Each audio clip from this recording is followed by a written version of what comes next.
News of giant skeletons in Iran generates talk of Nephilim, giants in stasis chambers and other stories, and this new discovery is no different. The skeleton of a being much larger than humans living around 500 CE was found among artifacts at a dig in the Iranian province of Lorestan. The artifacts were dated from over 3,000 years ago, covering a number of empires known to that area, making it an exciting discovery even without the giant. In the north of the Kaya Sabz area we found the grave of an elderly man. It consists of 4 clay walls, covered with a large stone slab. Of course, the giant is the main attraction here, so chief archaeologist Ata Ahsanpour introduces him first. The skeleton measured over 2 meters, 6 feet 6 inches, in height, making him a tall man today but a giant among his peers who averaged 160 centimeters, 5 feet 3 inches. He lived in the Sasanian Empire,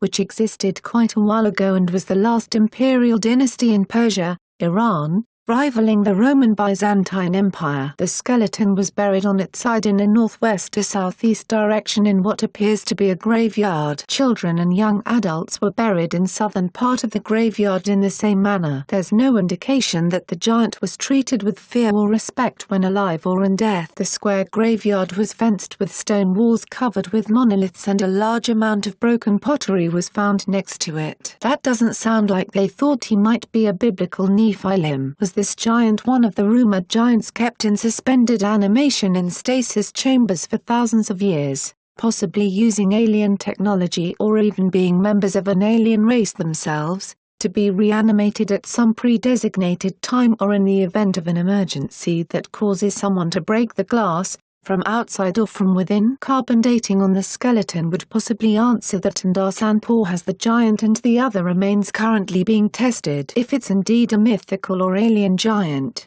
will the results ever be released? Even if the giant is just a big man, the discovery is important because the artifacts date back to the Achaemenid Empire, also known as the First Persian Empire, and are the first from that time to ever be found in Lorestan. Achaemenid was one of the largest empires in history until it was conquered by Alexander the Great, a military and political giant. The long skeleton in the Lorestan graveyard is probably just from a very tall man. Whether its giants are mythical in stature or real in power, the history of this part of the world is truly big and interesting. Mysterious Universe contributed to this report. It's News Exposed signing off.